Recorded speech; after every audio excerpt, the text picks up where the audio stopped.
Hello there, Comic Clan, and welcome to Comics in the Cross, the greatest YouTubers you've never heard of. And thank you for joining us for another Let's Talk Comics. I, of course, am one of your hosts for today, Cross, alongside my partner in crime, Nitro. And we have the honour of having Amit Tishler and Elliot Sperl back with us on the channel. If you missed our previous conversation, we were chatting the last Wardens comic. You can go ahead, I'll put the link up in the corner. You can go check that out and get caught up on that. But it's an absolute pleasure to have you guys back. And thank you. Yeah, guys, thanks for joining us. You guys have had a pretty crazy few months, I think it's safe to say, since like last time you were on here. I mean, I think we spoke to you guys like right before New York Comic Con and stuff like that, and you guys have had like nothing but cons and releases and information dropping on upcoming stuff, and nothing like keeping yourself busy. Definitely. Yeah, it's been like, to recap to anybody, I guess, listening that isn't aware of what we are or what we do or what we've been doing in the last few months. Elliot and I are co-creators of The Last Wardens, which started off as a comic series with Mad Cave Studios that's currently running. Issue 4 just came out a few weeks ago. Issue 5 is coming out in 2+ weeks, so December 11th. Yeah. And very quickly, that evolved into, I guess, what can be defined now as a multimedia franchise, a small multimedia franchise, because we come from like an animation and video game background, and we wanted to bring this story and pretty much everything that we do. It's just part of our philosophy to, I guess, every medium that we're fans of and that we have experience with or that we're passionate about. And Last Wardens was, I think, the first time for us. It wasn't like I've released Eden Frost like the year before, but I haven't even started thinking of a strategy like this until we got to The Last Wardens, and we kind of just put into action pretty late in the game. We started looking for opportunities actively to bring this, and to be quite frank, it was a lot more successful than we thought it would be in that regard. It was kind of and I think this has a lot to do with the current landscape of media in general, the series itself, and the fact that it taps into a lot of, I guess, like hot trends now. It is a more series. It's got all the supernatural elements, the grindhouse elements that were unique with some of the markets that we were pursuing. So it just kind of ended up being this spark that went boom. So what we announced in New York Comic Con was 2 adaptations for The Last Wardens that are handled by 2 different partner companies. One of them is an audio drama from Encyclopocalypse Publications, and the other one, and it's going to be 6 episodes, full season, like for the first season, and the Tabletop RPG with Studio Far Horizons. All 3 of these adaptations are so those 2 adaptations plus the trade paperback of all the 6 issues that Mad Cave is releasing right now are all coming out on March 11th, 2025. Sorry, dates. Too many dates in my brain. So yes, March 11th, 2025. All 3 are coming out at the same time. Currently, and we'll get into that deeper, and Elliot will kind of take charge of that topic, but the Tabletop RPG specifically already has a early preview that Studio Far Horizons released during New York Comic Con, and it's extensive. It's like a 42-page mammoth that really exposes a lot of the secrets and the world building behind the world of The Last Wardens. And we'll get into that during the discussion, but a big part of our philosophy for every adaptation that we're pursuing, because these are the current 3 that were announced. There are others that we're in early conversations for as well for other mediums, but it's early to see where that's going to go. But regardless of what medium we're tackling, the strategy is always to make a product that is completely standalone, meaning if you've never heard of The Last Wardens before and you're starting with a game, totally fine. You need no prior knowledge, right? It's just going to be the experience that and the entry point that you're familiar with.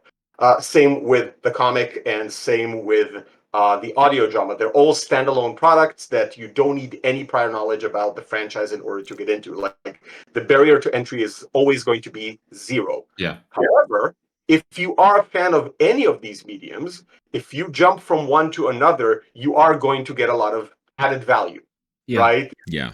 As a fan, because you're going to go, oh, like specifically if we're looking at the comic book and the tabletop RPG, a lot of the mysteries that Daniel Pryor is trying to find answers to in the last Warden series are pretty much answered or revealed in context within the pages of the tabletop RPG, because it's a lot of the questions she's asking and they're answered in the world building documents themselves, but they're not. But the Wardens themselves are not giving her the answers. So every adaptation has its own approach on how to leverage its own medium to kind of create that extra value, but that's the philosophy across the board. And the cherry on top of all of this is that Humanoid Publishing announced our first out of the two books that we're currently working on with them, which is Postmortal, and that's also coming out in 2025. It was a very soft, like, hey, this exists and stay tuned for more. So next year there's going to be a lot more news, but we can share some more information now because they have released some details about the plot and who's involved and yada yada. So that's the recap. So there was just a few announcements at New York Comic Con, just a couple of things. Yeah, like, what are you guys doing with your time? I mean, you're not busy at all. Time? Yeah. What's time? But let's go to New York Comic Con itself first before we delve into the depths of this, because I know as soon as we get into the last Warden's rabbit hole, that's us for the day. We're going to be down there. How was it for you guys going to New York Comic Con this time? Because have you guys been to New York Comic Con as creators before, or was this a first time? First time for me. Yeah, very first time. Second time for you, I believe. Yeah, second time for me. We've both been to San Diego Comic Con very often because we're California based. New York Comic Con last year was the first time for me because it was a month before my first book with Mad Cave came out, Eden Frost. Which I was just in Juice in New York again a couple weeks ago. Won Writer of the Year award and Jewish Tradition and Folklore award for Eden Frost. So yay me! That was another thing this month. Congrats, man. Yeah, congrats on that, by the way. That's phenomenal. Thank you. I seen you posting stuff about it, and also very intentionally not posting your speech of you posted the guy announcing you up to the stage, and they went, we're going to cut it off right before I speak. I have my speech in there. I definitely have my speech in there. I need to go back and look at it because I thought I'd missed it at a point. I'll need to go back and check then. No. It's a 2-minute speech in which I look like a vampire for some reason. It's weird. But the speech should be there. I don't know if the video had a hiccup or something. But all right, I'll go back and look for that then, because but massive congratulations on it. I mean, it's it awesome. Really has felt like the end of 2024 has just been the rolling for you guys with all of this stuff. Yeah. But how did it feel going to New York Comic Con as creators? Obviously, Amit, you had Eden Frost has been out. It'd been out for a year at this point. Last Wardens has had at least a few issues out at this point, so people are starting to get to know your name. They're starting to get to know who you guys are.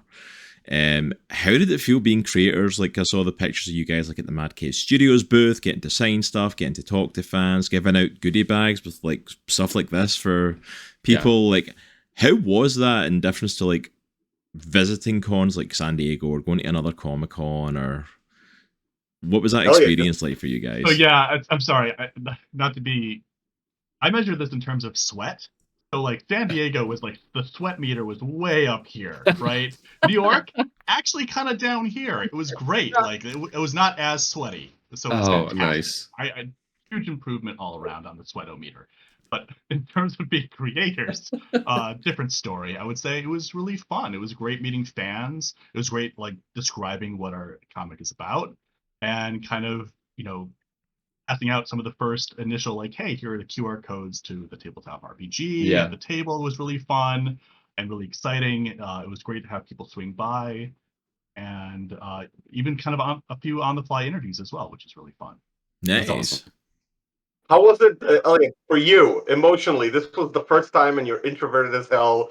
How was it being on the other side? Because you and your girlfriend are very used to going to these events as fans, and one of the things that I told him before is just like going in with a business agenda essentially, and for signings and anything like that is a whole different experience. How was it for you?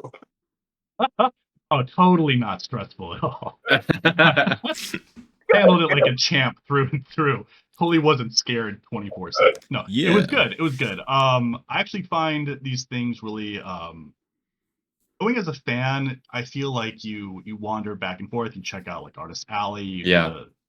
Going in, it's a bit different because you're having that agenda is actually extremely interesting. Now, once again, I am brutally introverted, as you all know, but learning more and more about the industry with each kind of like, hey, here's this, conversation with this person. Here's like the next lineup for this. I don't know. It's fascinating to me, honestly. Like, it's really fun. Scary but fun. So Yeah. that's my 2-part answer on that one. Yeah. No. Yeah. So, but it was good. It was good overall. I think. Yeah, we can't talk about all the conversations we've had at Comic-Con, but they were exciting to say the least. There were exciting prospects, both for Last Wardens and for other things that we're working on. But yeah, it was a really good event, and I think it was also like we ended up almost selling out the entire inventory in the Mad Cave booth. Wow. Oh, that's awesome. That's incredible, guys. Thank you. Like, we didn't expect it. Like, it was something like, like when you go to the really big events, like, and it's something that I've definitely seen, because this is my first rodeo in terms of, Eden Frost started coming out last year. It actually came out, like, the trade paperback came out this year in, like, May. So the series ran primarily through 2024. So in a sense, like, I'm going through the idea of the sales cycle in this industry specifically kind of for the first time. And I think one of the things that people told both of us a lot, and I'm only now starting to see when I compare, a smaller event like Juice and a bigger event like New York Comic Con or San Diego Comic Con, is that the big events, they really are like, they're like E3 in the game industry. It's big media pizzazz, right? Like it's not really for the indies. It's for the bigger brands, and the indies kind of get to tag along and expose themselves to audiences. But people come for Chris Evans. People come for the big celebrities. People come for Marvel, for DC, for Image, for whoever is showing up there. And you're not really the thing that most of them are targeting. So your expectation is fairly low. Like, hey, you're going to engage with some fans. You're going to meet some, but people are not coming for you. Whereas in an event like Juice, like, ended up selling like gangbusters because people are very, like, the panels are packed and smaller. The event itself is smaller, and people are coming for the things that are more obscure. Like, they're looking for that. So I definitely got to see that, and I think that's what surprised us with New York Comic Con. There was, like, it always starts kind of slow. We had like 1 hour at the booth with the Mad Cave crew, and then it just kind of ramped up like really fast. And we ended up having just some bulk purchases where some of the relationships you develop. Big shout out to the guys from Impulse Creations. It's a comic book shop in Oklahoma that's been very good about just like promoting both Eden Frost and the Last Wardens and kind of everything that we do. That's awesome. And they came over and just to get like signed copies to sell at their store. So we also had these like big bulk purchases. But again, this is like a cycle that has taken such a long time to cultivate, and it ends up having a little spark that you're like, wow, we're running out of issues to give. We're running out of merch, and it feels really good. It feels weird. It feels good. Those hats are completely gone, by the way. Oh, the beanies, Wardens caps. Those are beanies are gone. Also the magnets, Juice. All the magnets just. When I wore mine to the grocery store the other day, and somebody was like looking at it, and they were like, "I'm trying to read your hat." I was like, "Oh, it's the Last Wardens. Let me tell you about it. It's a sick indie comic. So we're promoting it, man, on the East Coast." Thank you. That's great. Absolutely, man. Absolutely. I just had. I was in Boston like, was it last week? I'm just going blank all around. I think it was last week. I was in Boston and I ended up going like, hey, because every once in a while you see on social media a store is like showcasing, hey, we have a new issue of the last word. So you know who's more likely to have issues in inventory. So I had like half a day free. So I'm just like, I'm just going to go to Kamikaze. And so I went there and just signed a bunch of issues. And I've done that's that awesome. in Midtown, in one of the Midtown. Oh no, actually both Midtowns. We did it in Midtown during New York Comic Con, and I did it in the other Nice.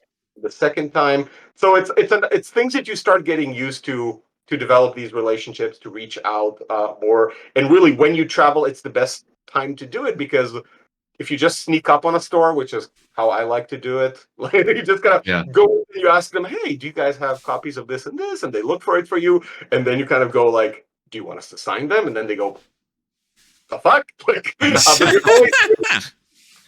always Yeah. getting excited about it. And they're like, you could have started with that. And I'm like, Well, yeah, but you could have it's started with that. It's like, yeah, I'm one of the creators of this, by the way. So, like, would you like me to... like one of them really laughed. I think it was like in Midtown. He was just like, oh, I love the fact that you put me to a test. And then you were like, well, then. No, You're worthy to get the signature now that you've went through the trial. Good job. as long as people don't really recognize you because you're like that known, you have that advantage. I am noticeable, granted, but still. I was going to say you're a little bit more noticeable than Elliot is going in. Like, the hair gives you away drastically. Like, Oh yeah. I'm also 6'3", so that doesn't help. Yeah, 6'3" rocker Jew kind of like is a noticeable walking into your store just a little bit, Yeah, I'm the king of subtlety, so But that is absolutely awesome. I'm really glad to hear that The Last Wardens has taken off, because honestly, it's been one of the absolute delights to be reviewing on the channel. It's one of the series that I've tried to make sure we go out of our way to continue covering, just because I have been enjoying it. I have been enjoying the way the series is going, and it's always awesome to hear an indie series that you're really enjoying is starting to take off a little bit. Like, people are starting to gravitate towards it and really get into it. And obviously, there's still a little bit of the Last Wardens comic series coming out. Like you said, it's in March. The first trade's coming out, and there's still issues beyond that as well coming out during 2025.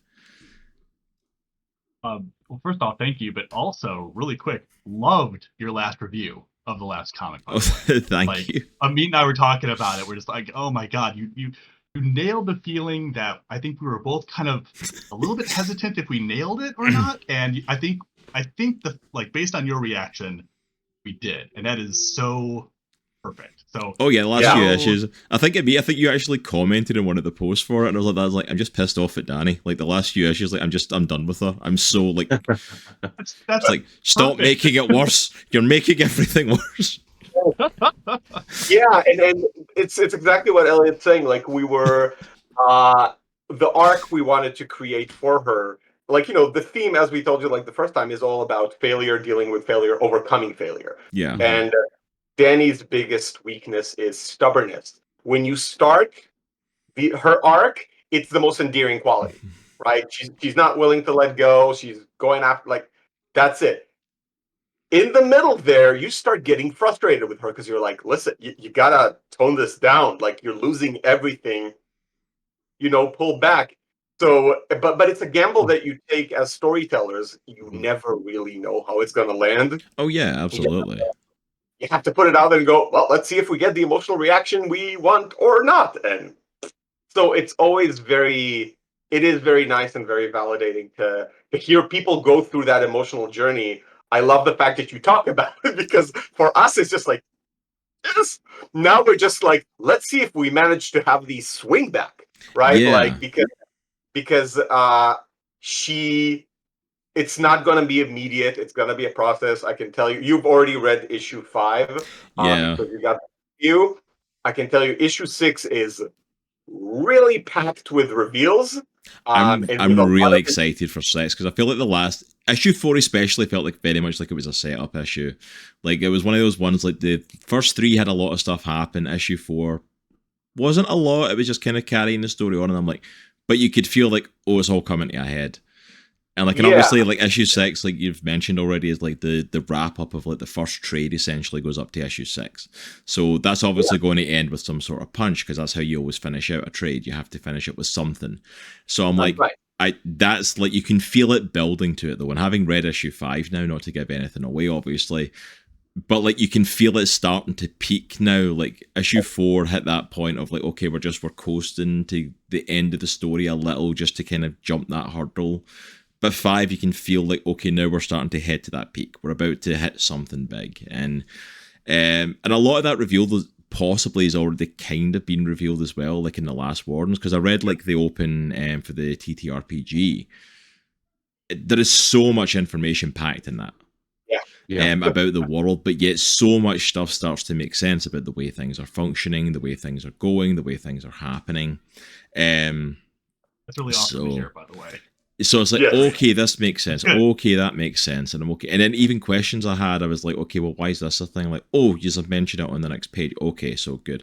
Don't get me wrong, it doesn't answer everything, which is good. You don't want it to answer everything because you want there to be some mystery, but there's definitely stuff there. It contextualizes things. As we delve into like this extended media, or the LWU, the Last Wardens universe that's being created here, what was the idea behind it then? Like, why like take this story that's clearly for a comic, and especially the mediums that it's gone into? Because like when you think comics, you see comics all the time getting turned into, they get turned into movies, and they get turned into TV shows, they get turned into medium like this. But to look at your comic series and this idea and go, one of the first major things coming out for it is, I'm going to turn it into an audio drama.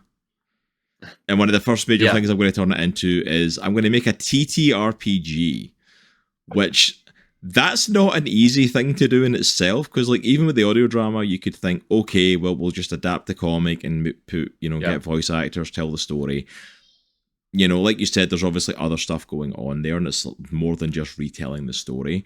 But with the TTRPG, it's like, no, there's a whole thing to creating one of those. Like, what was the thing that inspired to go into these extended things, and why these avenues? And like, what was the purpose of going in that direction with it? Was there ideas that were you hoping to accomplish something? Was it just to expand the universe, or is it like, I like doing this, I like playing TTRPGs, I like audio dramas, so let's turn it into that? You want to start chronologically, Meet? Should we just start with the audio drama first, then I'll jump right off? Yeah, like I guess like if we go chronologically, just to kind of set a baseline, right?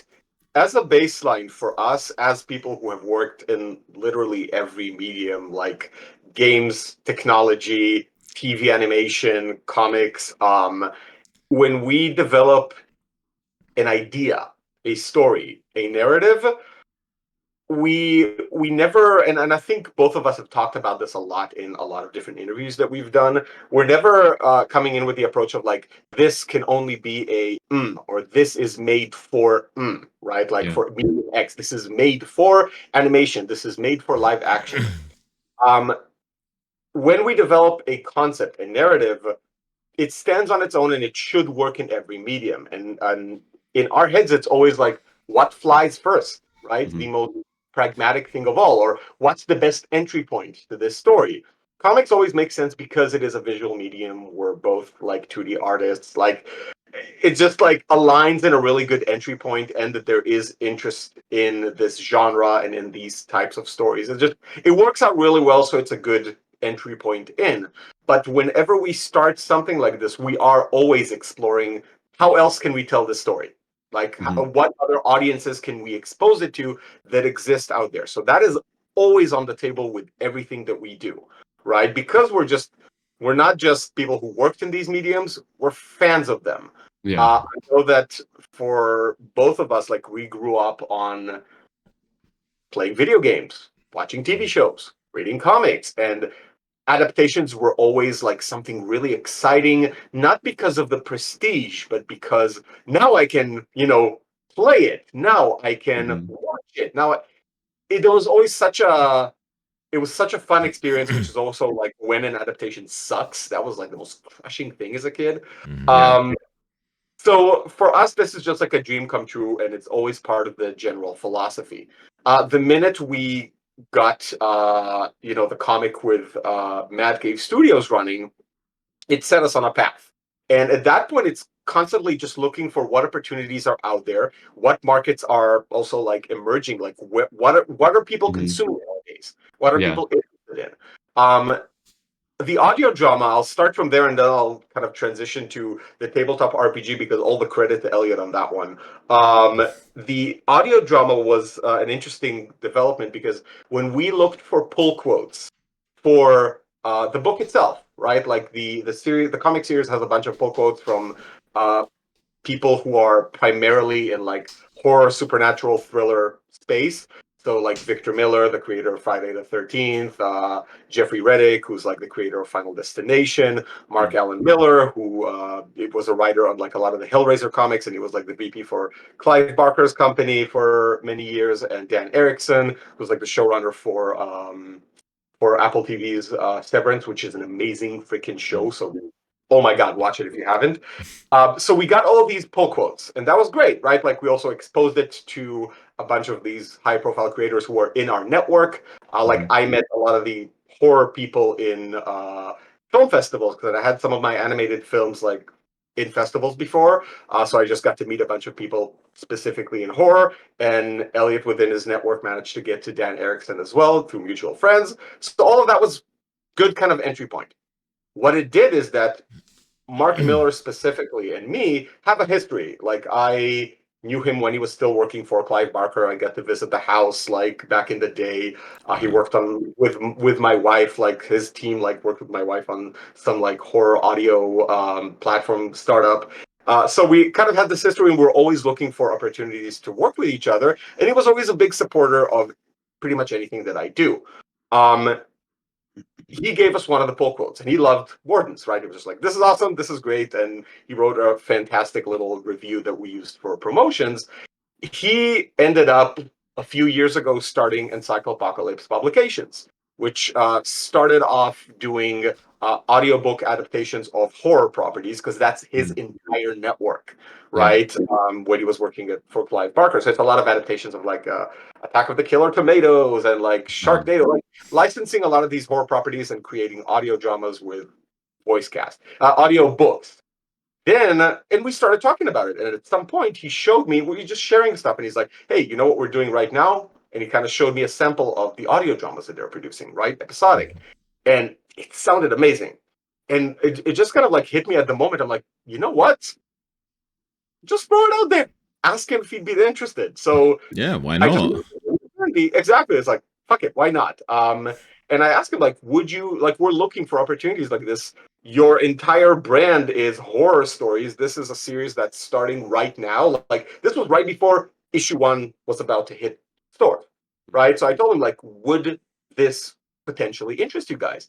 And it was kind of an instant, like, yeah, that would be awesome. And then it was about like sorting the logistics, what kind of deal it's going to be. And it ended up being a fantastic one. So that was literally just like conversations with people that supported your work. Then me and Elliot sat down and started brainstorming, because that was our first like spark of like, this is huge, right? They're gonna finance and produce the entire thing. They're gonna bring in voice cast. They're gonna like, this is fantastic for us. What else can we do? And Elliot, stage is yours. So I remember this like happening once again, like a lot of our conversations on my back porch. We were talking about like, hey, so what do we do next? And I'm like, well, I think we've talked about this before. I'm a big tabletop RPG fan. I love Dungeons and Dragons. I have a campaign that's gone for about 10 years now. I've devoured the new 2024 books, by the way. And I'm just being a fan of the medium. And I know Amit plays tomorrow as well, but big fan of like, this is whenever Amit and I create, any IP, we end up with a book of like the backstory, the characters, the history, the world. We have all this information, and I'm like, well, that's perfect for a tabletop RPG. Really, it's it's tailor-made. It's tailor-made, and not only that, The Last Wardens in particular is this mystery, this unfolding mystery, which is once again perfect for something like that. So I believe we we started doing our research, and we felt validated with the audio drama. And we were approached by Studio Far Horizons, and it was right around, I think, right around San Diego Comic-Con, right? That we just were getting these conversations. This was before, right? San Diego, you're right. We met with them San in Diego. Yes. Yeah, Yeah. right. And we had some really good conversations, and it just ended up going in a really fantastic direction. And they proposed, and all right, so here's the question really quick. Did you I know you guys read the intro to the free preview. Did you guys check out the mechanics at all, or did you not get that far? Yes, I have checked out the mechanics a little bit. Yeah, I had a little, like, not in depth, but I tried to, like, speed read through as much of that as I could for today. Yeah. Because I'd like to point out, if anyone listening that's not seen it, like, we got a copy of it sent to us digitally, and this is like a preview of what's involved in it. It's a hefty book. Yeah, it's like 42, right? 42, 45 pages, something like that. Yeah, it's like 45 pages of it, and I'm like, oh my goodness, this is like a whole book already. Like, this is like already rocking. Like, dang, I'm like. So yeah, I'll split it up. Like you guys, like Amit said before, it's really great that we took this and we're like, it has to stand on its own. And so we were basically giving like what our world is from the get-go. Like you guys said, a lot of things kind of came, sorry to spoil a couple things for the comic that they're, but yeah, we kind of give away like, hey, this is what the Wardens are about. Here's so if anyone's like listening, if we go into any spoilers for the comics, we apologize in advance for it. But to discuss the TTRPG of this, like, it goes into like a lot of the backstory that's not been revealed in the comics yet. If you don't want that spoiled, just put this in your watch later and come back to us later when we hit that part in the comics. We appreciate it, but we're going to go forward. We might spoil some stuff you don't want spoiled yet, so just FYI for everyone listening. For sure. Yeah, and it is actually like it's a built-in thing, because the comic book's plot is kind of an entry point. And again, this goes back to our previous discussion. It's a single entry point through an outsider's point of view, getting looped into this world, which is why by default it's built as a mystery, right? Because Danny's trying to find out all of these things.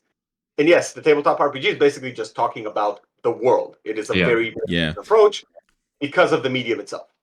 Yeah, the TTRPG almost starts like, this is where it starts from. This is like, we know the world now. We understand what's happened. We get the backstory of it. So that you can dive in and play, essentially. Yes.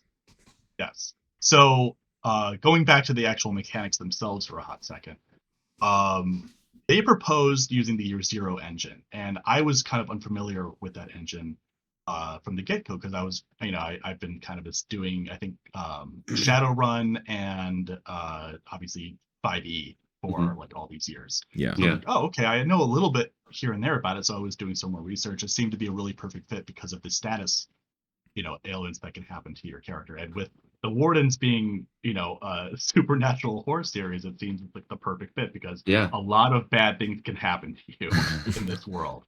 It's a very dangerous world, and it also fits thematically, because failure is built in mechanically, and that's the part I love about it the most. Like, failing is fun, and it like you see that obviously in D&D and Baldur's Gate 3, like they sold Baldur's Gate 3 as like failure is fun. This really leans into it. This is practically story driven with how like failure is fun with this, which is so great. But yeah, the Year Zero engine, they definitely tweaked it. They did a lot to it. It's not just a slap and dash, like whatever, like, oh, it's Mutant Year Zero except Wardens. This is refined in a way that I find really, really interesting, and they added a lot that I love. So, question: do you guys get to the coup de grace aspect of the mechanics, where it's like if someone's grievously wounded, like you can like roll dice? And so this is what's so cool about it. Like, when I talk about failure built into the mechanics, like typically failure is a bad thing mechanically, right? But in this, if you fail on feeling empathy for the person you're trying to kill, then you can instantly kill them. Like, that's hilarious. That's great. You have to look them in the eye and be like, "Nah, I'm fine." Chainsaw. Spit it out and ask for seconds. One of the things that stood out to me. So we've been playing D&D 5e for we're fairly new, maybe like 3.5, 4 years, maybe. And there, you were talking about like basically leveling up. Like I think it's on page 34 or something like that. And the criteria for leveling up, there's some criteria, that you get experience for each one of these points that you hit, and that all the points are basically encouraging you interacting with other people, at your table or whoever you're playing with. I thought that was really, really cool. I've never seen that approach before.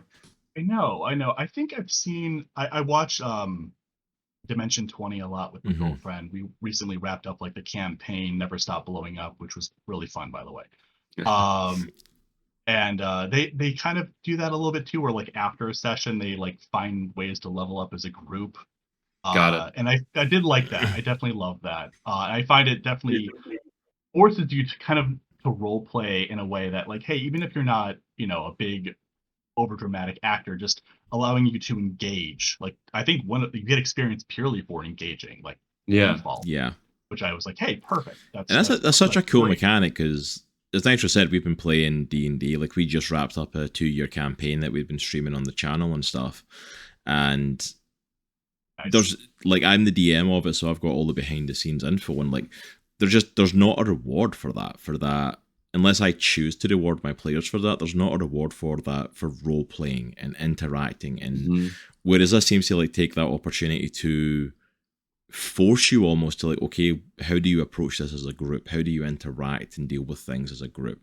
How do you just interact with the other players? And like, I know as well that was something that we found really hard when we first came into D&D, was like that was like naturally building those relationships and that rapport and those different things. Yeah.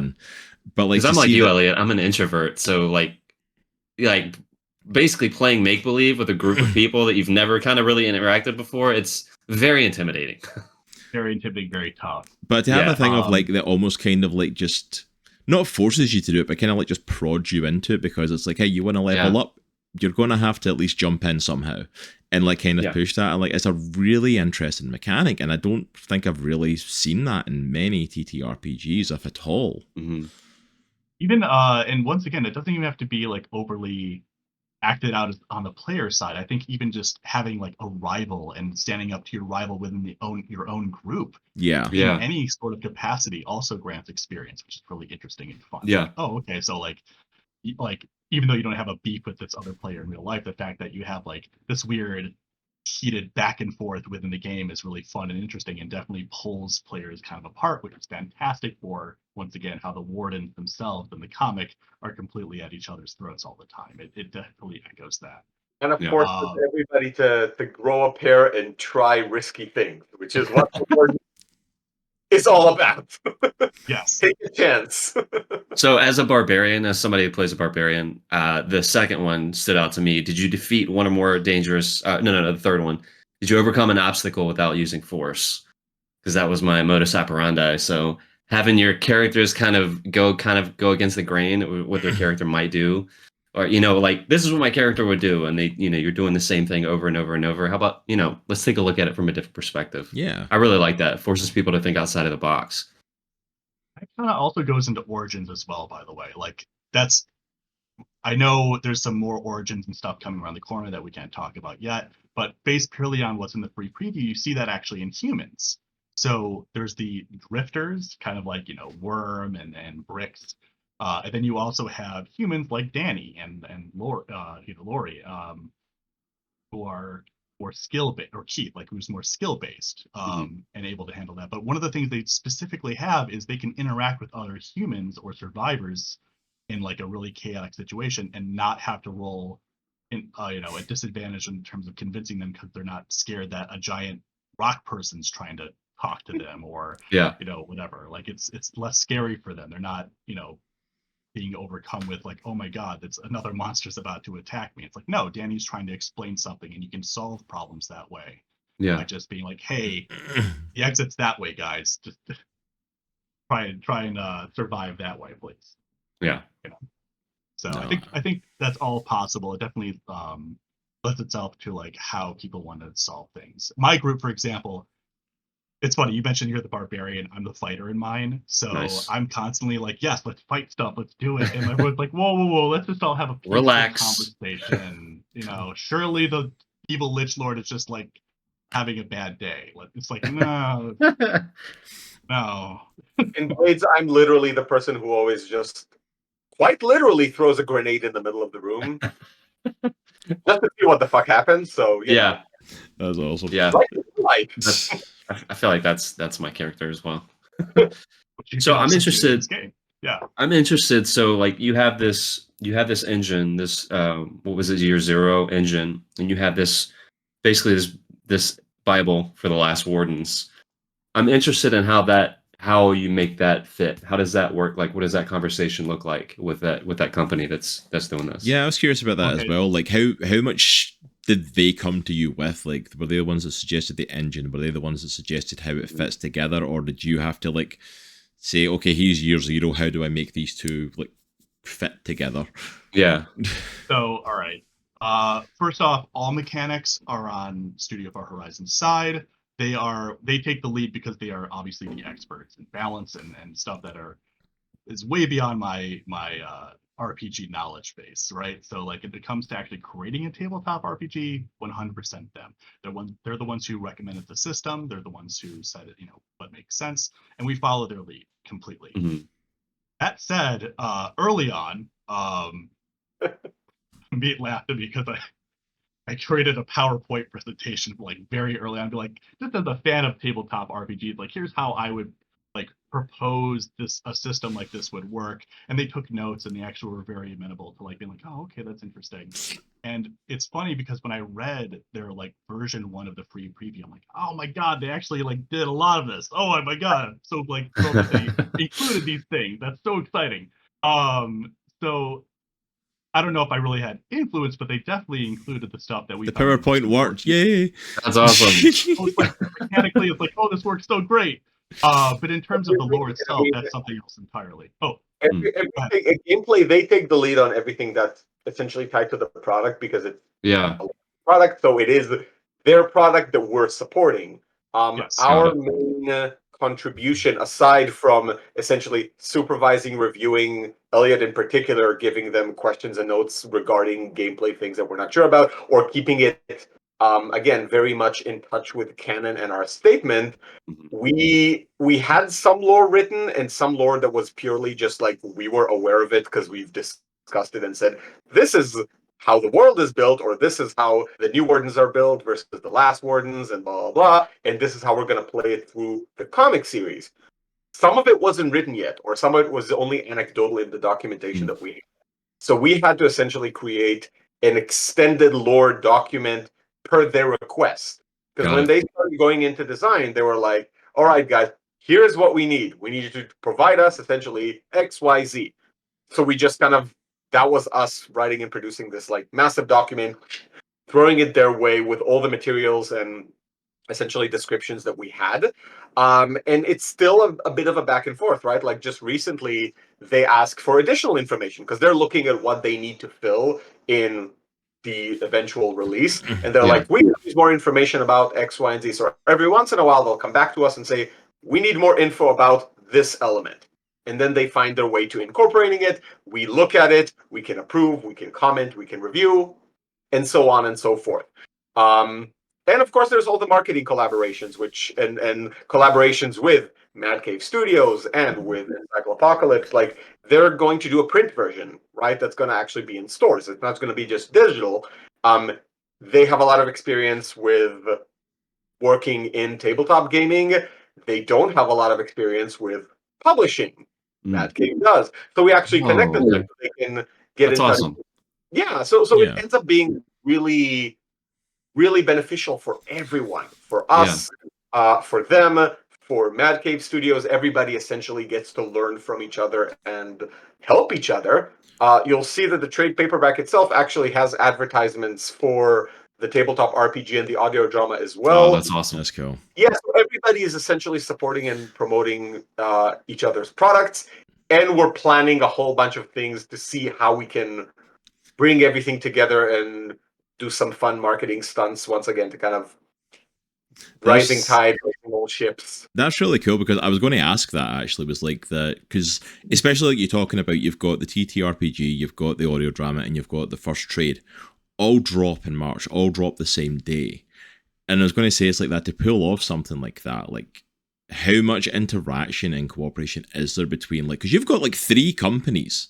This isn't just like, oh, I've got a friend of a friend who did this like one day. You've got like 3 proper people who are like companies that are in these spaces, all working to get this stuff out. Like, is there a lot of interaction and kind of creativity between them, or is it like you guys are just the go-betweens? Like, you need to go from like point A to point B with like, oh, Mad Cave said this, can we put this in here and make this fit, and then having to run back? Or like, how much interaction is there between the companies, and how much willingness is there to like work along with each other to pull this off? Yeah, it's definitely a mix of both. Because it was hard to, the beginning was the hardest, right? Because no matter what, we needed like what gave us a little bit of flexibility is the fact that Mad Cave Studios is very creator friendly in their contracts. That's just right off the bat, right? Because we get to own the IP rights on the IP itself, it gives us a lot of flexibility with looking for opportunities without any barrier to entry, right? We don't have to ask them for permission for specific things unless it is very much like within their domain or uses their assets. So there was a lot of negotiation early on, just because we have a very good relationship with them and they have been very, very good to us.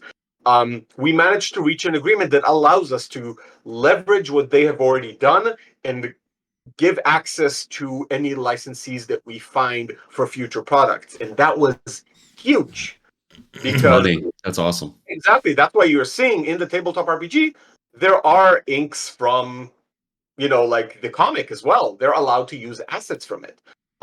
So there was a lot of just like negotiating deals as a mediator because we're the IP owners, but then making sure now that you're making sure that everybody has a skin in the game to motivate them to collaborate with each other. And because everybody has some form of rev share from everybody's stake, now it kind of helps, right? So a lot of the logistics early on, and even getting everybody, we had multiple calls with everybody in the same Zoom call, right? Like Encyclopocalypse, Studio Far Horizons, and Mad Cave.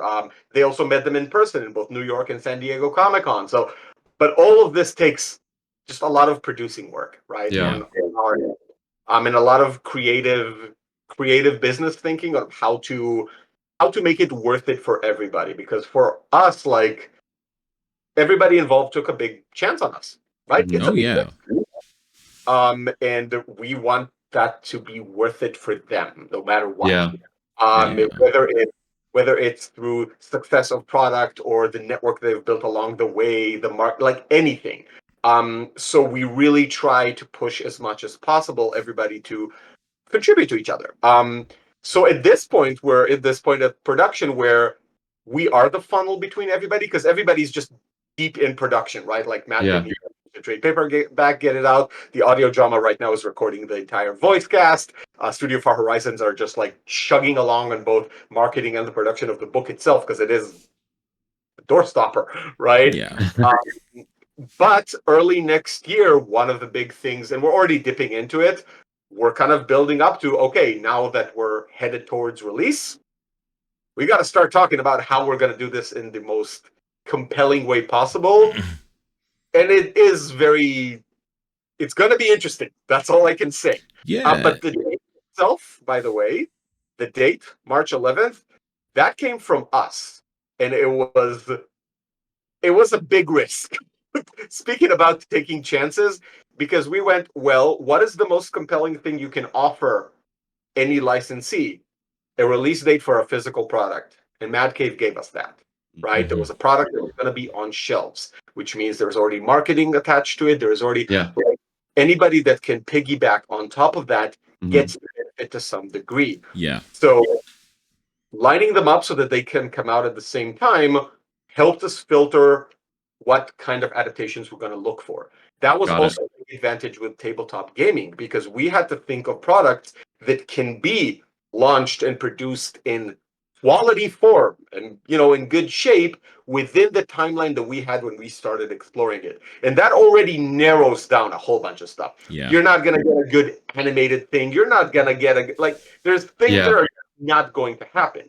So that filtering, once again, is where Elliot went well, this is something where a lot of our assets can actually benefit, the designers, and the medium can benefit the designers. And there was just a lot there that was very synergetic. So yeah, it's a lot to wrangle. And we had a few moments of if we don't get this contract done by this point, we are screwed. So it was stressful, but my brain is picturing if you turn y'all's cameras around, your entire wall is just got a string of connected It's Always Sunny in Philadelphia thing. Hey there, Comic Clan. Did you know that Comics in the Cross are also on Patreon as well? For as little as just $2 a month, you can get access to all of our content from YouTube early before it drops here. That includes reviews for our comic books, tabletop gaming and video game channels, as well as the Indie Comic Book Club and our Let's Talk Comic interview show. Also, there is exclusive content available just to our Patreon subscribers. That includes watch-alongs, interviews, and a lot of behind-the-scenes information and goings-on in Comics in the Cross. If this sounds like something you'd be interested in checking out, then please go and check out the link for patreon.com/comicsinthecross. And if you do choose to support us and partner with us, then we are super grateful for that. And thank you so much for your kind and generous support. But for now, that's all from me. Let's head on back into your video. Oh my god. Yeah, it felt like that very often. That's it, because it's to pull all of that off. Let's just be legit honest with it. It's insane.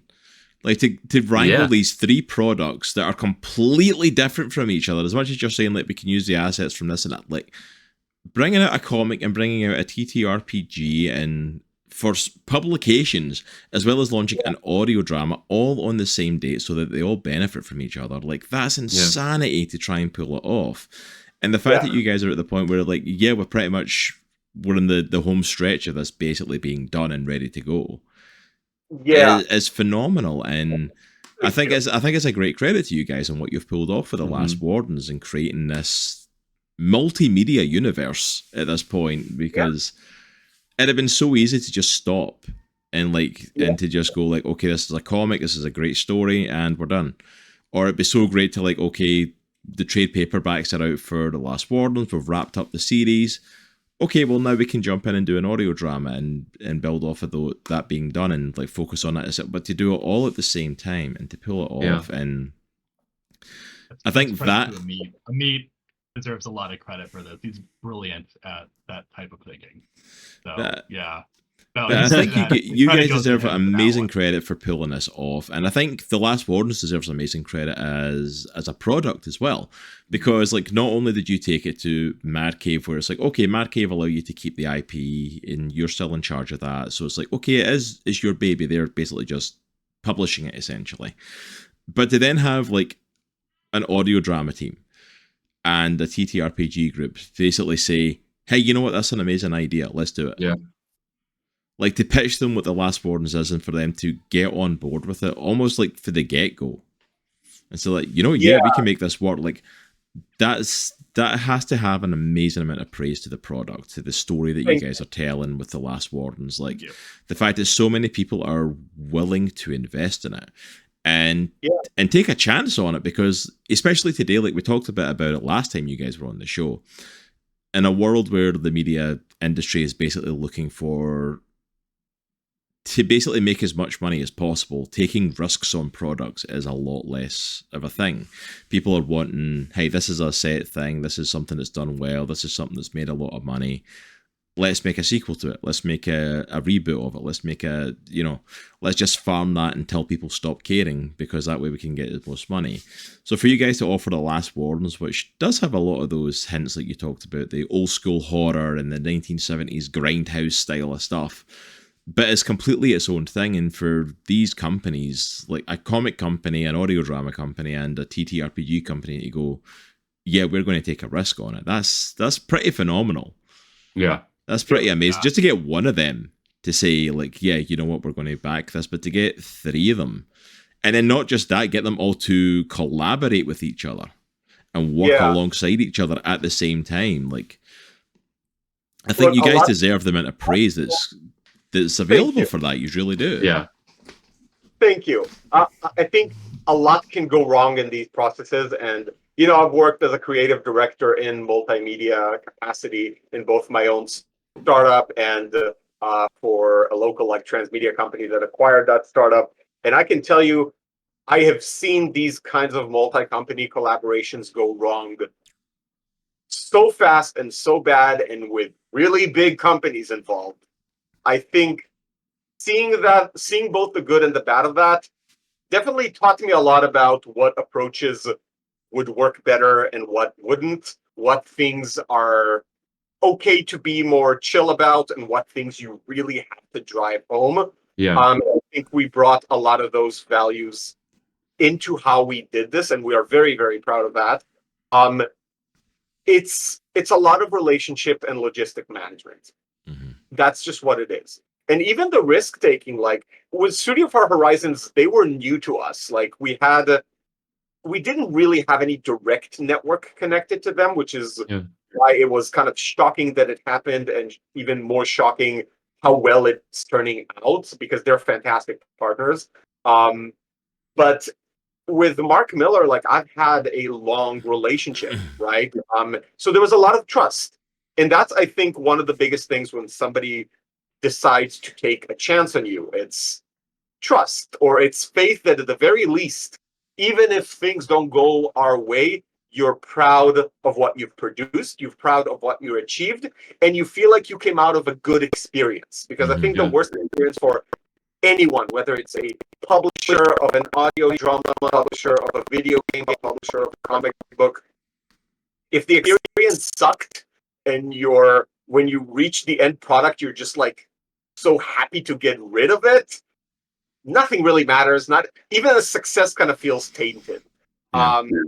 So I think being able to walk that line and genuinely want everybody to benefit from this, and just building trust over time, I think made a really big difference. That would be our conclusion even moving forward. Mm-hmm. And just as creators, once you manage to get something, I think the worst thing that you could do is be complacent about it. If you want growth, like if you want to actually venture into other mediums, because some creators aren't interested in that. They want to make a book, they want to make a story, they want to make a toy, done. Totally fine.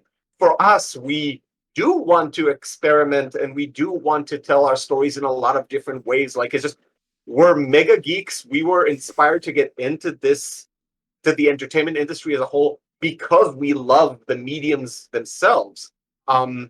It's wish fulfillment.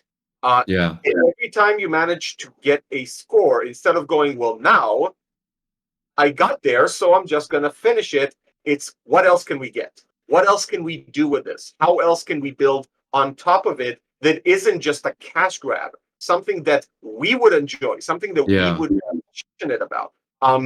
That's a really important conversation to have, even like between us. And it took a lot of brainstorming, even to get to the tabletop RPG. Like I said, all the filters, right? Like what can be done within this time. But Elliot knows a lot more about this field than I do by a wild stretch. So for me, as a partner, being able to say, you know what, I'm going to trust you. You're going to lead me through this. You're going to weaponize my abilities in other things to help make it happen. But I'm going to be able to defer to you on a lot of these topics. That is huge, right? But it does come from critical success. One might. Sorry. Sorry. Wow. You set it up. I had to go there. Fair. I feel like I need to bring my dice out. I know. Yeah. So I think a lot of that really was part of the philosophy. And I can tell you, like, this experiment was very good for us, and it's still evolving because we are exploring other things right now, especially while we were in New York. We hope to be able to do something like this with every property if we can do it. And one of the most interesting things about that approach is that every and I just use the term property because at this point it's not comic, it's not it's a story, it's a property, right? It's an IP.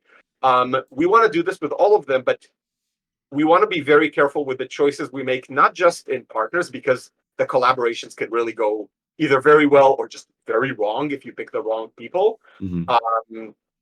But also like to explore every, post-mortal wouldn't make for a fantastic tabletop RPG. No. Yeah. Not really. Such a different property. It wouldn't even be a good video game, right? Like exploring what mediums actually work for every property is a really fun process. Yeah. Because you have to be, you're not coming to it from a money thinking, you're coming to it from a very pragmatic, let's break down what are the strengths of this product? What are the weaknesses? What's the message? What is the statement? Which mediums complement it the most? What's available, right? It forces us to strategize differently for every single project that we work on. That's just a lot of fun.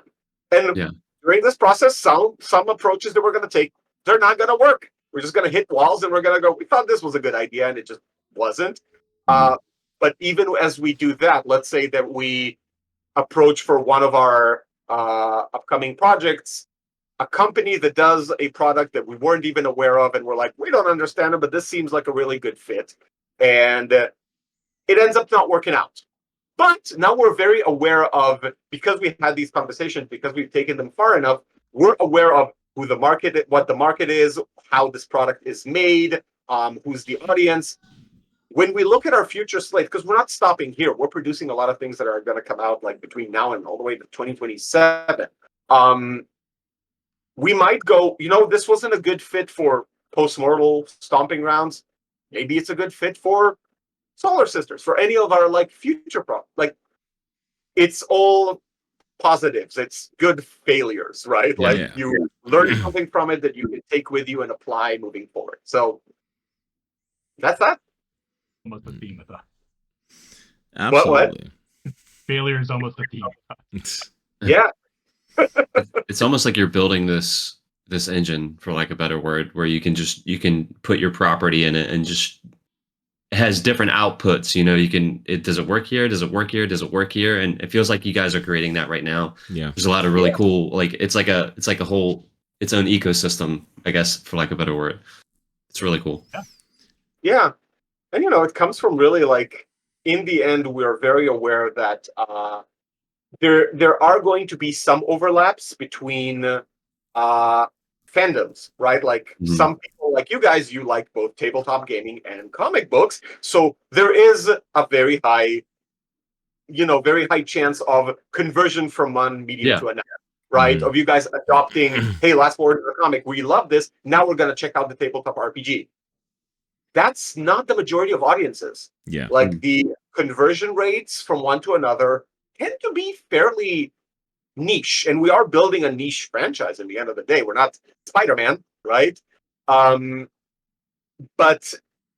that also reframes our thinking of how to build these products, because to us, if let's say the audio drama really becomes hugely successful, even more successful than the other thing, and then that really takes priority or takes the lead, the audience for that is going to be very, very different. They're not necessarily going to overlap with the other properties. For us, that's not a loss. That just means we found more audiences that are now fans of The Last Wardens. And when they think The Last Wardens, they think an audio drama that they listen to when they drive on the way back from work. Yeah. Right? That is not a negative. That is great. So you get to learn about different audiences, engage with different audiences, just bring your story to different people, which means that when I talk to, ideally, if everything goes our way, when we talk to you guys about The Last Wardens, you think, oh, the tabletop RPG, oh, the comic, oh, we're also big fans of the audio drama. Another person will go, oh, you mean the audio drama? Yeah, I'm a big fan of it, right? Another person might say, yeah, I played the game, it's awesome. I heard that there was a comic, but I'm not really into comics, so that's fine, great that it's out there. Yeah, it's all... It's amazing to see it adapting into these different genres. And like you said, there's certain stuff that can cross over. There's certain stuff that, you will get people that will cross between some, but a lot of the time, those audiences are very specific and very set to their certain things. And the fact that it's able to be adapted for those different audiences is a really phenomenal kind of testament to it, that these people can experience it in a different way and it still have as much impact. Yeah. One thing I wanted to ask with like the differences that we've not touched on as much so far is the actual Last Warden story itself. Because you talked about like the story, how, you know, you can come into like the story and it be like as a TTRPG or the audio drama or the comic, and that can be your first foray into it. You're not missing anything, but you can also get more if you're experiencing the other stuff as well.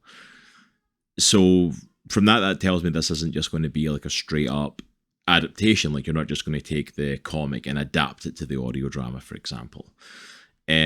What sort of stuff can we expect from the story of the audio drama? Like what's that, like is it going to focus on Danny? Is it going to focus on the Last Wardens group? Is it going to focus on something completely different? Is it going to go all the way back, as the TTRPG talks about, like the new Wardens and them first being formed? And then also for the TTRPG, something that isn't in the free handout, and I don't know if it will come, but is there like an adventure set? Because like there's a way to play the game, but like obviously speaking as a GM, I'm like, usually for a new system, there's usually some sort of one shot or story to tell or something to guide you of where you would take. Because I can't just take the Last Wardens and then go, oh, well, I'm going to run this D&D campaign and just put this mechanic in. There's usually a story that goes with it. What do those stories look like? Obviously, as much as you guys can say, I don't want to give away too much before March, but like, what can we expect from those stories, and how much do they overlap with what we've already seen from the comic, and how much are they connected to it or completely separate from it? Elliot, you start with the RPG. I'll take the audio. Yeah, okay, yeah, that sounds good. So to answer your question with the tabletop RPG, yes, I would expect a campaign. Nice. We have heard bits and pieces, and I'm trying not to spoil anything, but I will say this. You talked about how it's connected, right? How it's connected to the main the comic itself, and how like where it stands apart. And within like the first couple of pages of the tabletop RPG, it talks about, you know, the Last Wardens and the new Wardens. Those are two separate entities, right? And I would expect that the campaign might dive into those differences, both, you know, the ideals of the two different groups, and when it happens. So, for example, we're following this ragtag team of the Last Wardens in the comic, who, for all intents and purposes, you know, based on what you guys found out in the most recent issue, are the only ones operating in North America, right? Yeah. So you might come to find out in the campaign that, you know, a little bit more detail on that as to the whys, the hows, what happens, the setup to something like that. Sorry, what? The circumstances. The circumstances. Yeah, thank you. And yeah, because that's not to give away. Players can kind of. Oh, sorry. Go ahead. Sorry, I was going to say to not give away too much, but I'll mention this because it is in the free handout for the TTRPG and that's out there. But like just even the setup of like the new Wardens and what happened to them, because like obviously the setup for the new Wardens is that there's all these groups dealing with whatever happens in the areas of the drift and what comes through from the drift and that whole world. And obviously we've not really explored that in the comic. We've just met the drifters, which is stuff that's affected by it. But the setup is there's all these other groups, all these groups of Wardens, and then it's like after like 4,000 years, like now there's not. And it's just this ragtag group of mostly drifters themselves that are kind of like dealing with this. And it's like, well, this one guy decided like, oh, well, this is the way we've been doing this for 4,000 years. This doesn't work anymore. Like, and within a day, they were all killed. Like that day, the whole of North America's Wardens were wiped out. And it's like, what? I'm like, no, like, and that's the end of the sentence, and then it jumps on to talking about the Last Wardens, and it's like, no, there's more to be told there. I need to know what happened. Like, what? No, like, like there's logistics there I need to find out about. It's like, I will jump in and say, if you read through Riddle's words in the comic, it won't answer everything, but by the end of issue 6. You'll suspect a lot of things. Okay, when issue That's 6 all. drops, I'm going to like reread intently the entire last Wardens run. Riddle is bad at hiding secrets, and there's a lot of information dropped unintentionally when anger comes out at Danny. Issue 6 will be even more blunt about it and reveal a little bit more about Riddle's relationship with the Wardens specifically and why it's so contentious. But a big part of the comics ongoing mystery and the audio drama, which we'll get to in a second, the ongoing mystery of that story within the world, definitely will eventually answer that question, what happens to the Wardens. Okay. That's the actual Daniel Pryor story with the last Wardens. What happened to the North American Wardens? The truth is in there, and that's the spark that started the last Warden story, essentially. That's all I'm going to say. Okay. It's good to know, though. But Elliot, sorry, please continue with it. I'm excited for the TTRPG and to get into that story of it. Yeah. So I'm assuming once again we haven't seen any hard. We'll hopefully be getting some more information on this soon. But what I understand about the general idea of a campaign setting is when this circumstance, as Amit said earlier, occurred. Did it happen across the board? Were there ragtag members still kind of out there operating on their own? Are there other factions of Wardens that have to now, who deal with the old ways, but now have to adapt to the new ways? And are they going to have to bring in new people to recruit in order to fight these battles and trying to contain, these drifts that are happening, whether you want them to or not at this point? So I would think the campaign is a lot. That's probably like the setup, from what I understand, that campaign might have. And we know the visual, but I'll leave the Studio Far Horizons to talk about. It's very cool though. It's very fun. Yeah, it's awesome. tough not talking about it and getting I'm very excited about it, but I can't. You know what I mean? So we just need to get you back on the show once they release in March, so we can actually talk about it openly. Absolutely. Yes. Oh yes, because then we'll have a few other things to talk about. Then I'm sure you'll have a lot of questions. And I'm sorry, I'm going to as hell. We have some pretty high profile voice cast for the audio drama. Nice. And part of it came from, once again, those logistically difficult collaborations. And I'll get into the audio drama a little bit at this point. We wanted more, cross-promotional opportunities. So we kind of made sure that people from both Encyclopocalypse and from Studio Far Horizons work together on trying to get casting choices that would also appeal to people who are interested in tabletop gaming. Got it. So some of the higher profile casting, very specifically, that's the only hint I can give about that. Very specifically targeted to appeal to both. It's also just really good casting choices for those characters. See, he likes doing this to me. He likes sending me stuff or giving me information and then leaving me in cliffhanger. He did this the other day there. He sent me issue 5 early for the comic and then just left it there and left me with a cliffhanger that's in issue 5. Like, really? That's where you're going to leave me? Really? He's getting a habit of doing this to me.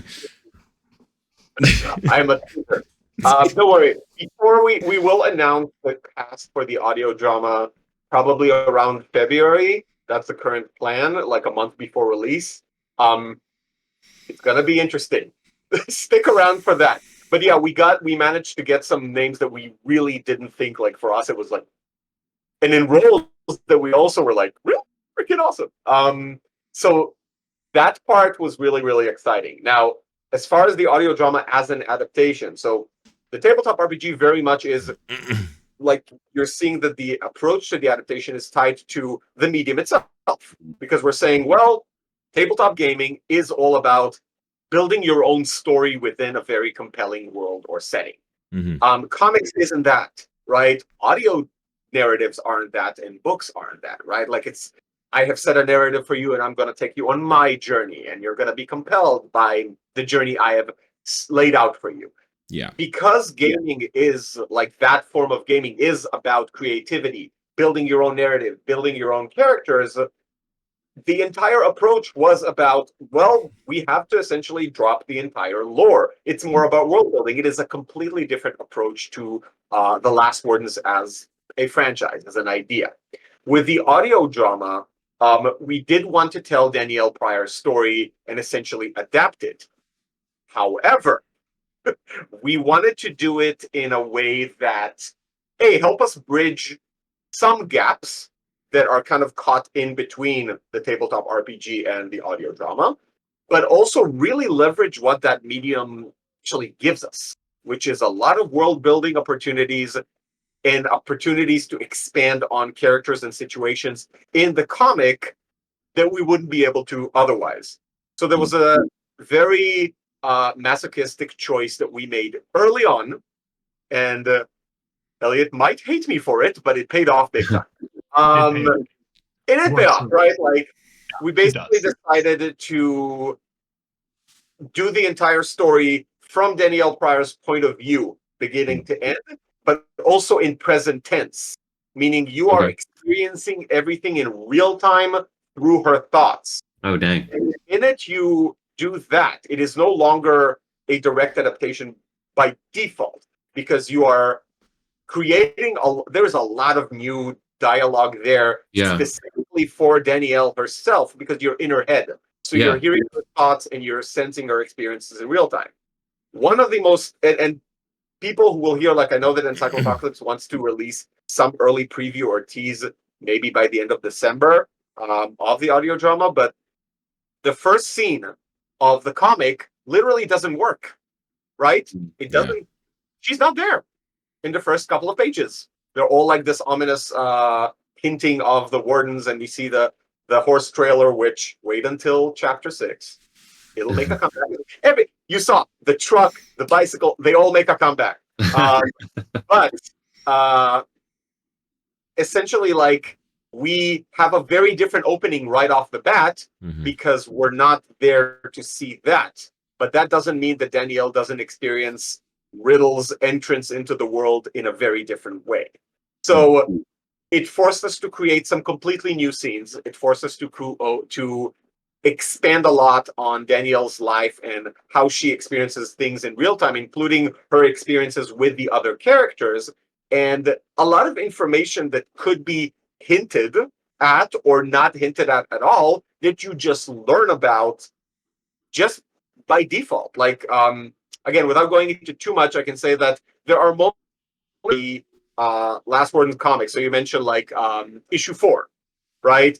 There's a moment in issue 4 where Danielle touches the door, right? And all of the drifters, like, little, like, veins start, like, touching her, and tears flow out. You know, like, she has an emotional moment there, and it works as is, right? Like, oh, he knows Bruce is in there, he's not letting her in. That same moment in the audio drama, you all of a sudden get a hint of something extra that she's experiencing in that moment. And now when you go back to the comic and read it, the moment that totally works as is, you're like, oh, there was a lot more here that I wasn't aware of. And now, right? Like, so we did a lot of that. It's really, really cool. And again, because we felt like this, as a standalone, good experience, right? Yeah. Once you convert from one medium to another, you get a lot of added value. Like, it doesn't feel like a rehash of the same thing and different, like, it feels like a different perspective on the story. And it helps us build it up in very unique ways. Some of the casting choices also will reveal some things about some of the characters that were intentionally unclear in the comic. And I'm super elusive about this, but you'll know it when it hits you. But anyway, like, that's one of the approaches we took with that one. We wanted to challenge ourselves, and we wanted to make something that has a lot of value as its own product and that expands the already existing story in ways that are unique to the medium itself. So we really leverage the fact that it is an audio drama. That audio is our medium of choice in that one. And it's really exciting. Like, it's going to be a unique ride. Yeah. It is. So once again, I know like I was hesitant at the beginning, but man, what a good call. You were right about that one. Going present We tense, both use it. That's such a cool choice. That having it for all in Danny's head. first yeah. person.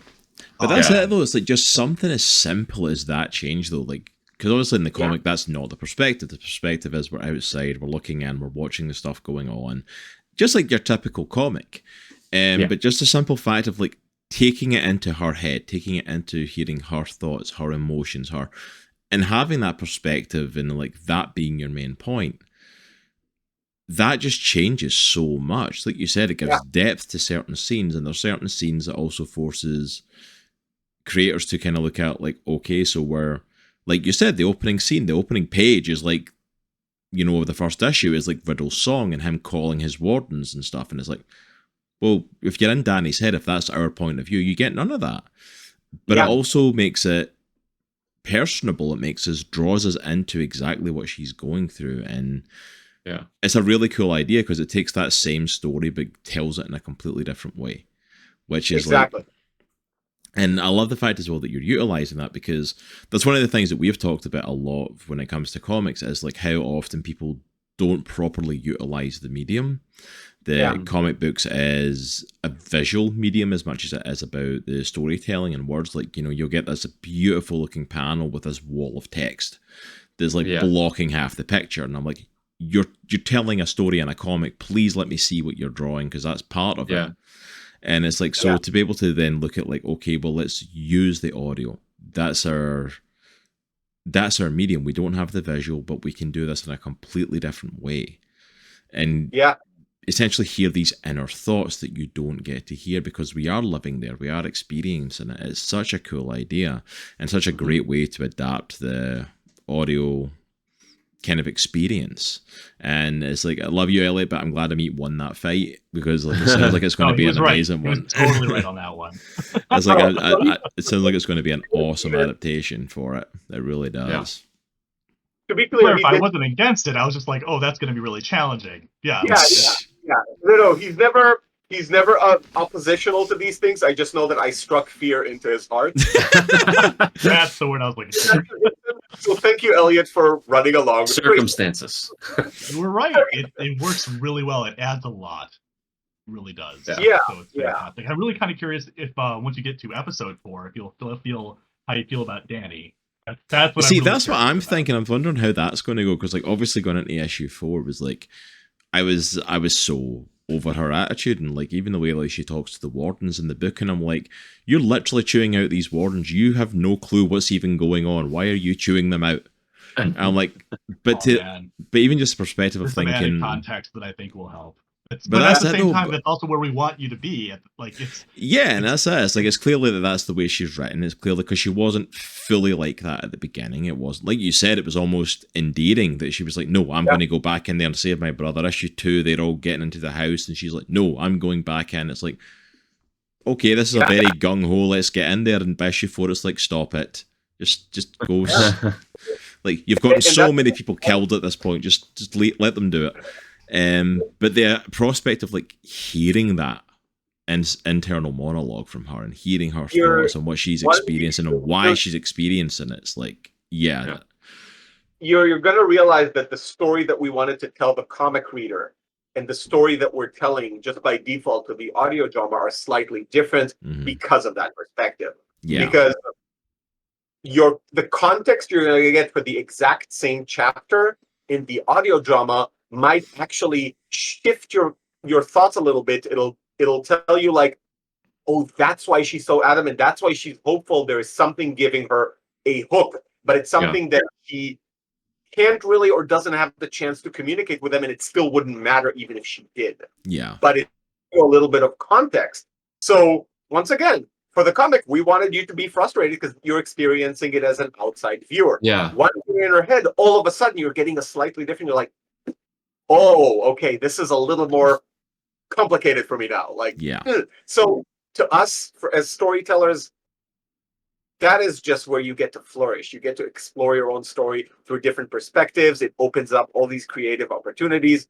For fans of the existing medium, it's a blast because you get all of a sudden a beautiful complementary experience that expands your emotional attachment to it, that builds the story up.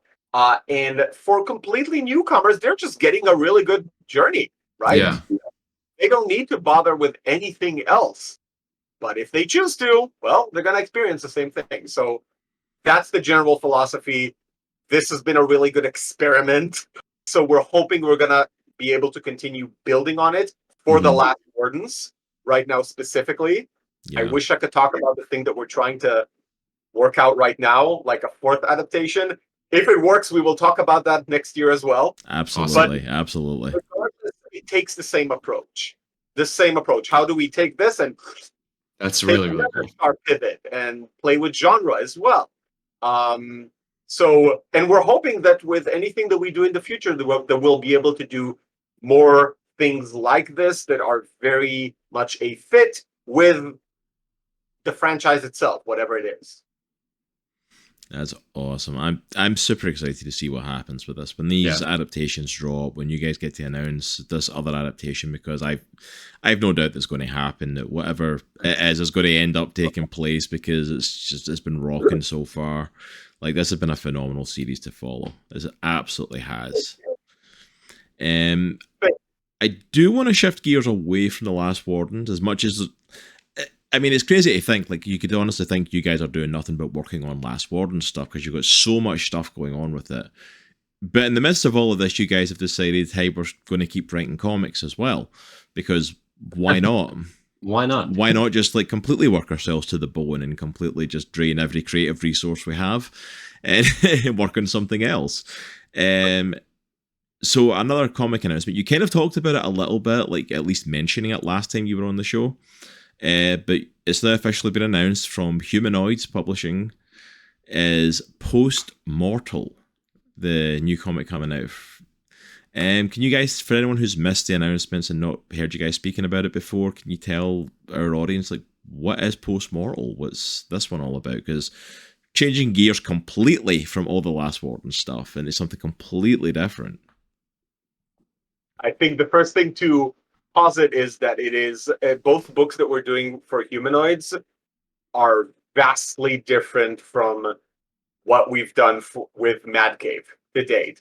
Just tonally, structurally, in every way, which we're very proud of, by the way, because we wanted to also just kind of like show, hey, we're not just these kinds of writers. We can write things that are vastly different, but it's still us, and you'll still feel our mark or our touch. So right off the bat, the Humanoid books are just completely different in the types of stories that they tell, how we tell them, the pacing, the topics. Like, it's just really, really different. So we're excited about that. They're a lot more Humanoids brand, which makes sense, right? Post-Mortal specifically is about, just as a concept, because they did release the information, it's about a Soul Reaper called Bleak, who decides to leave his job in the underworld to become a life coach for the living, to teach us, human beings, to live life to its fullest. That's the baseline concept.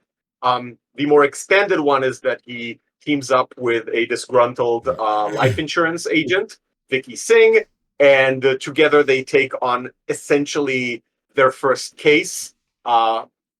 I won't go too deeply into it. You can, we'll provide links and everything so people can also read the full description. But what I can say is that it's this story does a few things that are worth mentioning.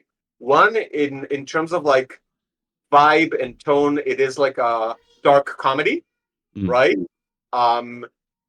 Fantastical but very grounded. So I would even say that it's kind of in this very. It has a very BoJack Horseman vibe, where it has a lot of like sadness, a lot of heart, a lot of emotion, but also very over the top, kind of cynical, funny. So it's very much on that track. It's a love letter to LA. It's very specifically a love letter to LA. It brings a lot of our knowledge, experiences, sometimes opinions about entertainment industry and people who work in entertainment into it as well, and that goes into the case that the first case that brings Vicky and Bleak together. And it's kind of the origin story of these characters and how they come together to form essentially their own business, their own life coaching business. So that's the core concept. It's going to be a big book. We're working with Chad Lewis, who is just his work. You saw the poster that they released. The book looks like that, and it is stunning.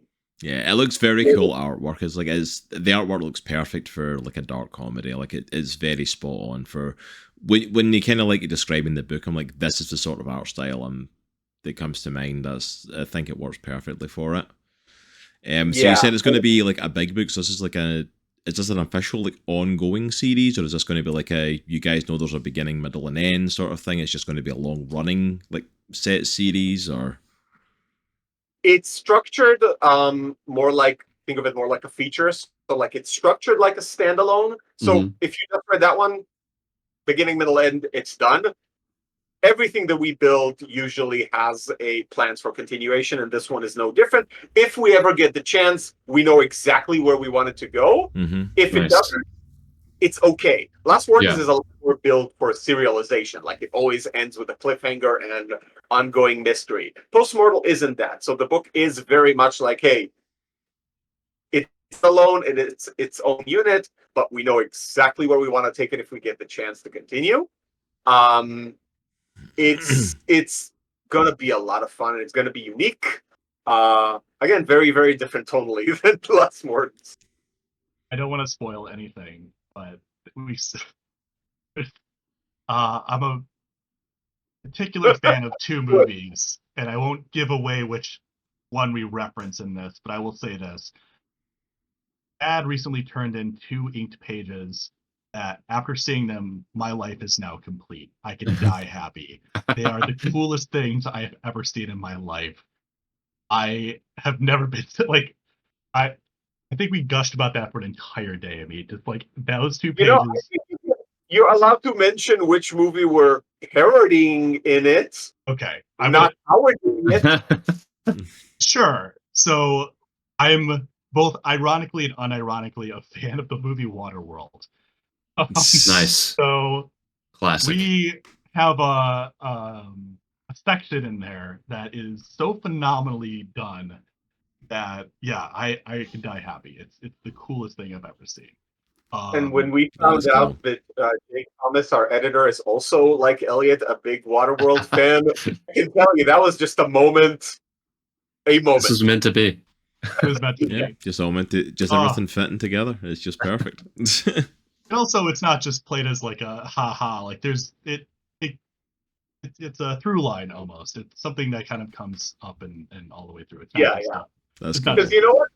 Oddly enough, a big part of the clients that Vicky and Bleak end up trying to work with is essentially a film creator. He's a film director, and that's his baby, and he's trying to build a franchise out of it and a career.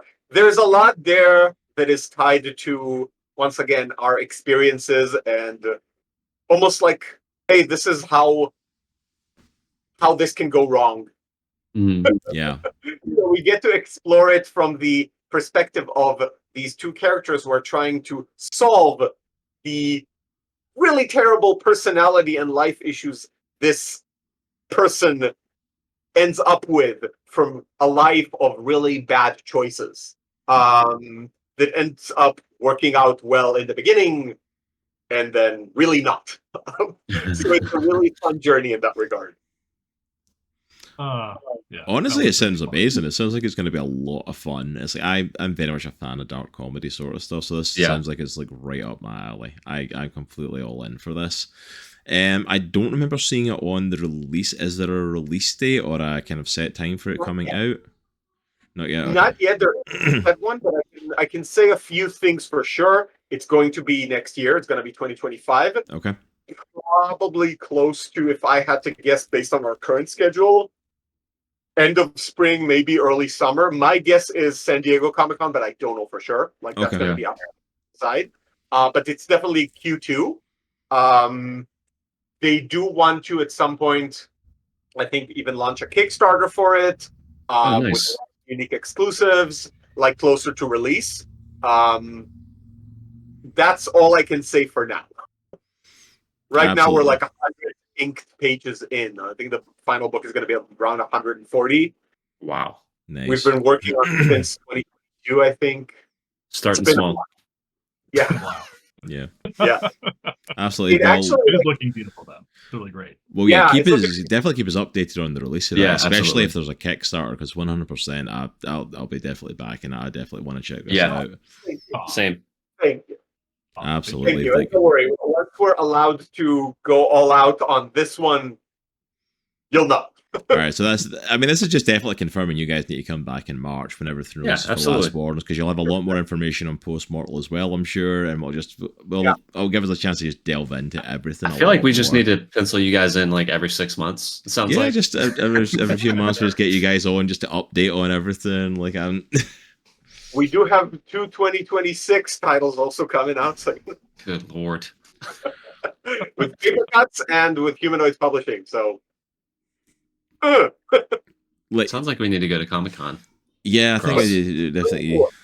We need to figure it out. Yeah, we need to make sure that's a thing to go with. Like, but yeah, you guys are just insanely busy. The stuff that you guys have got going on is amazing, but I'm super excited for it. Like, after seeing like, the Last Wardens and hearing like the amount of passion in it, and then obviously stuff like Post-Mortal coming out, you've got so many other projects. It's honestly, it's just been a pleasure to be able to jump in on this journey, and I'm super excited because like it was one of those great things like when we started kind of reviewing comics a lot more to like be able to jump in with the Last Wardens like right at number 1 and kind of get in there when it first came out, and now to just kind of see the growth that's happened in the short time we've been kind of following you guys and connecting with you. And yeah, I have no doubt there's a lot more big things on the horizon. Like just seeing how everything's kind of fitting, like it's exciting, and I can't wait. I can't wait to hear about more adaptations. I can't wait to hear about new titles. I can't wait to hear about everything else you guys have got going that we can't talk about yet. It's absolutely amazing. But I think that's pretty much everything that I had to ask. Was there anything else that you had, Nitro? Any other stuff that we've not covered? I think we covered most of it. Yeah. Yeah. I think we've covered most. If not, we'll chuck it down for March to ask you about when you come back. 100%. I have a question really quick for you, actually. Yeah, absolutely. So I mean, you read through the tabletop RPG rules. Are you guys going to play like a human or a drifter? Like what kind of drifter? Like what do you guys want to play? What are you guys going to play? Definitely going drifter. Definitely going drifter. I don't know what kind yet, but like it has to be because like if you're playing the new thing, like I'm sorry, but if I'm playing the Last Wardens, it's like I'm not going to go and play human. I can play human in a billion tabletops. Of course, I'm going to go drifter. I have to do something bizarre. So every time I play D&D, I swirl around for like months on what type of character I'm creating. Cross knows this firsthand because I bounce ideas off of him. And I'm definitely 100% playing this type of character. And then a day later, I'm like, but this is a really cool idea for a completely different character. So I have no clue. Yeah, all the characters sound awesome. He's going to be lost until we actually play this game because he's going to keep going, oh, that sounds cool though, but that one sounds cool as well. Oh, that could be really fun. So many possibilities. And we actually got to be shout out to our tabletop channel here on YouTube because we were actually had reached out to our tabletop guy to come on and talk to you guys to get a bit more in depth. Unfortunately, he's got family in from out of town, so he wasn't able to be here today. Unfortunately, it didn't line up. But he's super excited and he's actually 100% willing to go over the book. So far, I've sent him a copy of the free copy that we got, and he's more than happy to be running like a one shot at least on it to check it out, to try the mechanics on it, which 100% we'll be playing, absolutely 100%. But he's more excited to check it out and to do a review on it as well. So yeah, the Last Wardens is already spreading, and the thing is as well, he wasn't much of a comic book guy. He started reading more comics now, but like we offered this to him and it gave me the opportunity to not only send him the TTRPG stuff but also copies of the Last Wardens to check out. So like already within Comics in the Cross is like expanded group, Last Wardens is already kind of like creeping into the other members as well. So it's already happening over here. We're like, I think we're all like hardcore fans at this point pretty much. So we'd be happy to support you guys in any way possible because we started talking when you guys just advocated for the Last Wardens when issue 1 came out, right? And thank you guys for being awesome advocates for this series so far. Really, we greatly appreciate it, and it makes a big difference. And as far as same with like the tabletop RPG, happy to provide you guys early previews if you want to bring in stuff to review and stuff. We'll support you in any way that we can and connect you guys with Studio Far Horizons if need be, because they are always going to look for testers and people who want to. Oh yeah, 100% put us down for it. Like our tabletop guy's already said he's more than willing to do that. So we're all in to help with that in any way. So and we greatly appreciate that. And we greatly appreciate how open you guys have been with the last Warden stuff for us. Yeah, it's been an absolute blast. But I think that's it for us for today. As we said, guys, go and check out our previous interview with Amit and Elliot if you've missed it, and also go ahead and check out, I'll stick it up in the corner as well, all of our reviews of The Last Wardens up to issue 4 right now, and look out for our review of issue 5 coming out too. We'll definitely be continuing covering the series here on the channel. I'm going to make an effort to do that as much as I can with all the crazy stuff. Very hard to do in the channel. There's so many good comics out there. But make sure you go and check all of those out, and also go and check out our tabletop gaming channel, because there'll be Last Wardens content over there as well, hopefully in the not too distant future as well. All the links for Amit and Elliot and all the stuff they're working on I will put down below, so please go and click on that and check it out. Amit, Elliot, thank you again so much for coming on and talking with us, guys. Thank you, we greatly appreciate it. Anytime you guys want to talk about any of the stuff you're working on, we are more than happy to have you on to do so. Absolutely, it's an absolute pleasure. It really is. Always. Thank you. But that's it for us for today. Hope you all have an absolutely amazing week, folks. And remember, it's a good week to be a geek. Take care. We'll see you all soon. Peace.